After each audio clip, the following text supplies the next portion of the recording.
Hello, I'm Natalie from All in Good Time, and I help women business owners juggling work, family and time for themselves to achieve a work-life balance that's right for them. Now, when I ask what people's biggest challenges are when it comes to being productive, one of the most frequent answers I get is procrastination. Most of us start the day with the best of intentions. We know what we need to get done, but getting it done just doesn't seem to be happening. We know that we would feel much better at the end of the day if we were able to knock certain items off our to-do lists. But right here, right now, there suddenly seem to be a million other things we could be getting on with. And there are lots of different reasons for procrastinating, and each one needs a different plan of attack if we're going to overcome it. It isn't just a matter of willpower, although that is helpful. So let's run through the 5 issues that I see, and more importantly, the 5 simple solutions to successfully tackle each of these. So the first issue is that the task just isn't that important. The task is on your to-do list because you've always done it. Someone else has asked you to do it. It seemed like a good idea at the time. But ask yourself if it really needs to be done at all. No? Feel free to take it off your to-do list. So the solution is to go through your to-do list with a big red pen and put a big line through anything that isn't absolutely necessary for you to do, that doesn't excite you, that doesn't move you towards your important goals. This will then free you up to focus on your priorities. So the second issue is that you don't want to do the task. It may well be a task that needs to be done, but it really doesn't excite you. So think filling in tax returns, generating reports, doing the housework. So a couple of solutions here. The first suggestion would be to see if you can delegate this task. Is there someone else who might be happy to do this? Fortunately, we are all different, and there may be someone who, inexplicably to you, actually likes the task. However, if that isn't an option, then make this the first task of the day. Our willpower declines as we go through the day. Finding the energy reserves to tackle it as the day goes on becomes increasingly difficult. It hangs over you like a dark cloud. However, if you knock it off first thing, then it's to boost your confidence and your motivation because you know you've tackled it head on. So issue number 3 is shinier objects on your to-do list. You've got new ideas that you're really excited about and you just want to make a start on them whilst you're all enthusiastic. Deep down, you know that they are less important or less urgent, or both, than the task you're procrastinating on. But you're just feeling more inspired by the prospect of that something new. So my suggested solution here is to pair the items.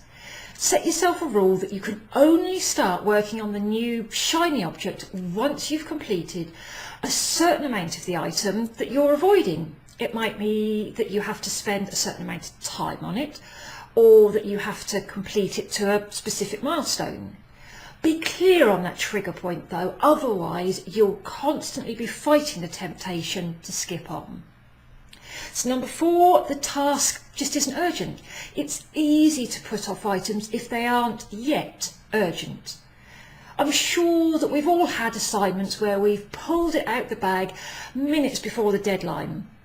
However, can we honestly tell ourselves that it was our best work, or that we enjoyed the stress of it? So here, I'd say the solution is to tell yourself that you're just going to make a start, but only do it for 20 minutes. You can do anything for 20 minutes.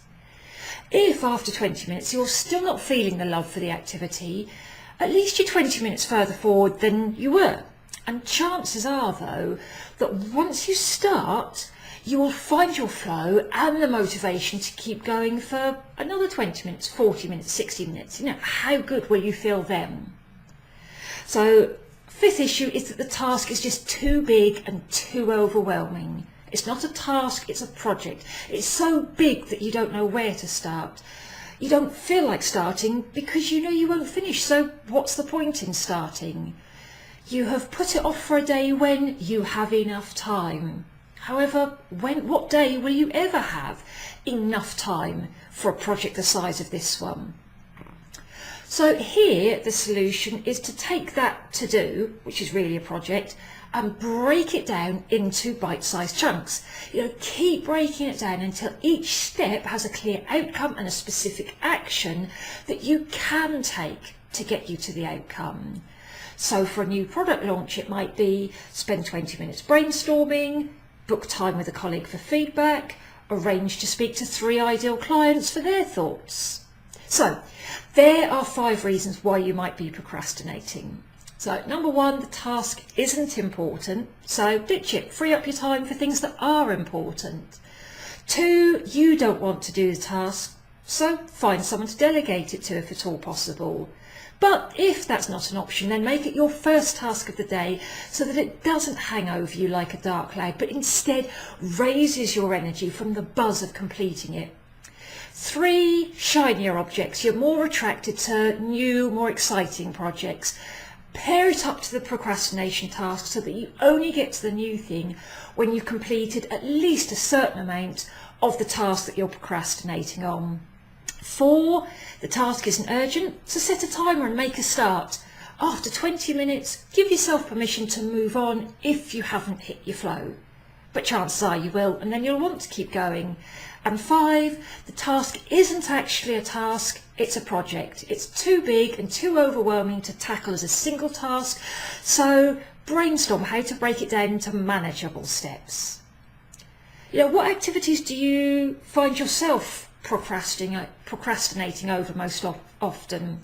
Which of these tips do you plan to use next time you feel yourself getting stuck? Now, if procrastination is something that you struggle with, then you might be interested in joining the next round of Stress-Free Productivity, my 6-week online course that tackles pretty much everything you could need to set yourself up to be organised, productive and stress-free. If you would like some help setting yourself up so that rather than your to-do list swirling around your head, leaving you feeling overwhelmed, instead you have a system for capturing it all in a way that puts you in control. If you would like lots of techniques and new ways of working that allow you to successfully prioritise so that you're working on exactly the right thing at exactly the right time, then stress-free productivity could well be for you. If you would like help putting in place, some supportive systems that don't box you in, then during the course we cover off ways of, recognising your personal patterns and behaviours and creating a tailored system for you. So if you want to receive that, then make sure you're signed up to receive my newsletters. Even if you don't think the course is right for you, it's still a good idea to sign up for the newsletter, as you'll get a free email training series that covers off the key productivity issues that I see people struggle with, and more importantly offers up lots of advice, hints and tips for overcoming them. So thanks for listening. I hope to see you again soon. Bye.